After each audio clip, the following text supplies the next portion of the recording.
Is the chief in? I can see if he's available. What's this regarding? It's regarding Gavin. Okay. Hold on just a second.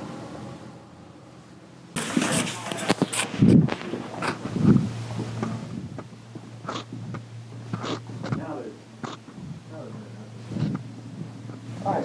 Hi there. How you doing? Good. Good to meet you. Good. Yeah. Hey, what can I do for you? I'm just gonna set this here, keep this on the record for both our sakes. Okay. We had a little... Why are you concerned about that? I mean, it's not that I have any issues with it, but... Well, I'm concerned because I just got assaulted by your officers yesterday, and to be honest, I'm not feeling terribly confident in the police right now. Have you reviewed the situation from yesterday? I saw your YouTube thing, yes. Okay. How does that make you feel?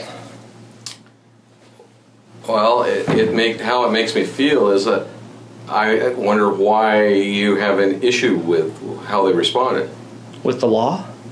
Okay. Gavin, I understand where you're at, and I understand you have some issues. Do you understand the law? Let's establish that first. I'm not going to argue with you, okay? Do you understand the law? Just let me talk for a change. Okay, go ahead. Okay. Now, you're my guest in here, all right? Actually, you work for me. No, just. I'm going to let you talk. Go ahead. Okay, please. And then I'll let you talk, all right? Fair enough. Okay. So I'm not here to argue with you, okay? So if you want to argue, then you can leave. If you want to have a discussion, we'll have a discussion, okay? And I'm serious about that. So now you can speak your thing or. Okay, I'm trying to establish if you understand the RCW. I understand that. First of all, I understand the issue that you brought up. Right. Okay. I also understand that you have a point. Okay. Okay. That the sheriff's office, according to the law, should have a location for you to put your weapon. Right. Okay. I understand that. Threatening with a gun. Okay. Now that may not be your intent, and it certainly was not their intent. But when they are told by communications that that's the case, the communications told them that somebody was in the courthouse threatening with a gun. They said that somebody was in the courthouse with a gun, and it's not illegal to be in the courthouse with a gun. Okay, okay. Do you want to discuss this? I'm trying to be really reasonable. You're actually being real combative with me. I'm trying to bring up the laws here and make sure we all understand those. First of all, I'm not trying to be combative with you. Okay. I'm trying to discuss it with you. Okay, and I also know that, and I can see from that you are very good at manipulating what you have to say and trying to upset people. I understand that, and I'm not wanting to do that. I'm explaining to you that the issue here, as far as the weapon, the box for your gun, is something you need to take up with the sheriff's office because the sheriff. So I have. Okay. Yeah. So that portion of it, we have no dog in that fight because that's their responsibility. Right. So what I understand is that your concern is how my officers responded. Your officers broke the law. They did not break the law. I've already talked to a lawyer about it. They broke the law. Well, then I suggest that if you have an issue with it, and which attorney were you talking to? I have an issue with my community not being protected. You guys are supposed to be there as peace officers to protect and serve, not to harass and collect. And Ephrata has a growing reputation in this area. Now since we seem to have a disagreement about the law. The law says there's to be a lockbox, okay? That's in the RCW. Okay. The law says that the entrance, the egress, the exit is not within the restricted area. You are fully allowed to have a gun within that area. You walk in, there's a sign. It says you need to check your weapon. There's supposed to be a lockbox there or someone to take it.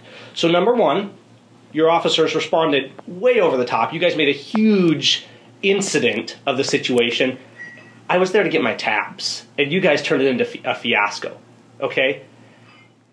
Number two, you searched without probable cause, which is a violation of the Fourth Amendment and of the state constitution. Well, that's your opinion. No, it's not my opinion. It's the law. No. Number three, do we have a misunderstanding? I don't think I need to explain probable cause to you. I think we both have an understanding of that. Apparently, your understanding is different than mine. But go ahead. Okay. Please, then, what was the probable cause for them to search me? They had a call that you had a weapon, and what was the? It's not illegal to have a weapon there. What was the probable cause? I'm just. Do you want to listen?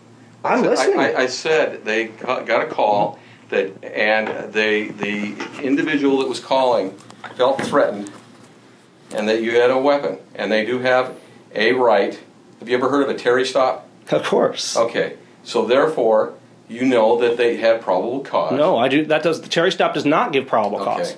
Here's the concern: is that I have a huge concern about our liberty, the Constitution being followed, and about the lawlessness in police officers and in everybody, in public officials. It's not just police officers. I mean, we're seeing problems throughout our country on this front. We're seeing this kind of statist, big government mindset. Police say, therefore it is. Here's the thing. When your officers come in to an area, you guys, if there's no probable cause of a crime, you don't get to search someone. You guys are not the dictators of Ephrata. You are the servants of Ephrata. Okay, first of all, it seems to me that you have a good understanding of some of the law, but not a good understanding of some of the other law. For example, I watched that, and I also watched a gentleman ask you not to videotape him. And in the state of Washington, it is a two-party state. Okay, no, so not for videotaping. Yes, not it in the is. public. I clearly understand the law better than you, so let's not go there right now. Okay. Let's not get into the videotape law. What I want to know, what I want from you guys is an apology. No, you're not getting an apology. I want a written apology. You can leave now. So you're throwing me out? Yes, I am. You can leave now. Okay, guys, this is Gavin Seim. I'm being bodily. Do not grab the camera, Mike. I'm being bodily removed from the office. That's right, and you can, because I'm not complying. I guess I want the law to be followed a little too much here. Hey, how you doing? This way, sir. Now I'm being. Hey, relax. Gently. Relax, sir. Don't play the game like we have a problem here, and try and make it out like you guys are dealing with an aggressive, horrible person. Relax, Okay, let go. No, sir. I will walk. Can you let me walk out? I will walk out. Sir. I'm not going to sit here and make a scene. Let me walk out. You are making a scene. One of us has to open the door. How do we do that? Relax. Okay, there you go. Can I ask you something? No, you may not. Go. Okay, this is a public place. I'm going to stand here and ask you something, all right? You've been asked to leave, sir. Isn't this a public place? It is. Okay. Time to go. I left the main area. Can you step outside and ask a couple of questions? Because you were there yesterday. You can step outside. You were there yesterday. Will you step outside with me and just talk? I was where? Weren't you at the courthouse yesterday? No, sir. Please. Oh, okay. I guess I got your name confused. Time to go, sir. Is there a law that says I have to leave the police station? If we ask you to, sir. Time to go. Can you tell me what law that is? Okay, it's called criminal trespass. You need to leave. Well, how can you criminal trespass on public property? If we ask you to leave. No. That's not how public property works. Take care. Okay, you know what? I want to ask you a couple questions. No. Wow. So, guys, that is the Ephrata police trying to challenge them on the incident that I had yesterday at the courthouse. This is so disturbing on so many levels. It's amazing to me. I just got escorted out by the chief of police and one of the officers, threatened with criminal trespass, and I don't know, you heard me in there. I was really trying to be reasonable with the chief. He had no care for the law, for the Fourth Amendment, and he wanted to put me down, it seems like, from the moment I walked in. Every time I do this, every time I challenge the law, I'm amazed at how completely disconnected our public officials. Why do we tolerate this? This guy works for us. At this point, either the mayor, I would say, needs to dismiss the chief of police, or we the people need to take action. The sheriff needs to get involved. We're allowing this jurisdiction on these incidents. The sheriff has jurisdiction over the local police in their county. He needs to get involved. It's amazing to me. It's our job, America, to elect good officials, to make sure that the law is followed, and to make sure that liberty is being represented. And I'm doing my best as a congressional candidate to do that. I don't go out hunting for incidents. I just understand our liberty and the law, and I expect it to be followed. And I think that's the main thing. Yes. How we doing? Good. Hey, talking, man. No, that's okay. I'm not talking right now. Mr. Stein, you're not free to leave. Why? Am I suspected of committing a crime? We need to talk to you. Okay, can we talk by my car? You guys comfortable with that? I prefer if you use the crosswalk. guys didn't use the crosswalk. We're following you, sir. What are you following me for? Okay, we have to let you know you're hereby completely trespassing City Hall. What does that mean? I don't understand that.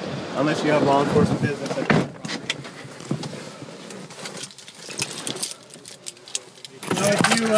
Here, hang on. I just wanted to be in my car. I'll roll down the window so you can talk. Go ahead, continue. I'm listening. So if you come back on these properties for non-law enforcement purposes or official manner. No, that's incorrect. You're wrong. This is public property. You guys are accountable to us. Take it back. Thank you. You've been notified, sir. Of what? Of what? Hey, what law is this, guys? How do you criminal trespass on a public property? So we got 3 officers here. Ah, man, this is crazy, guys. This is really crazy. Here's the thing. I had the incident yesterday. I said, okay, I actually talked to the sheriff on the phone. He said, go talk to the chief of police. So I'm kind of stressing, like, I don't really want to go deal with this again today. I said, okay, I'm going to go talk to the chief of police. That way I've covered all the bases. I'm dealing with it. You know, I parked right out here. Here's the City Hall police station. I went in, talked to Chief of Police Mike Warren here in Ephrata, Washington. He ejected me, and now they have the gall to come out here and say that I'm not even allowed back on the property. We're gonna have to see how this proceeds and just kind of take it one day at a time. But the main thing is I'm gonna keep starting conversations like this. When injustice becomes law, resistance becomes duty. That's what Thomas Jefferson, I believe that's the quote. I'm kind of worked up right now. And we need to stick with that moral high ground. We need to stand for what's right. I always try to be calm and polite, but I will be firm and resolute in the law and the Constitution, and I will expect accountability. And I ask all of you, wherever you live, whatever your community is, don't just stand down and let public officials do what they will. We need to stand up. We need to do recalls if necessary. We need to elect better representatives, support candidates that will support our liberty, from our local municipalities to our sheriffs, our counties, our states, our federal government. Guys, we got to start doing something about this. So I will stop for now. You guys can always find me at callmegav.com, and we'll just see what happens. I'm so saddened by this. All right, take care, guys. We'll keep it up.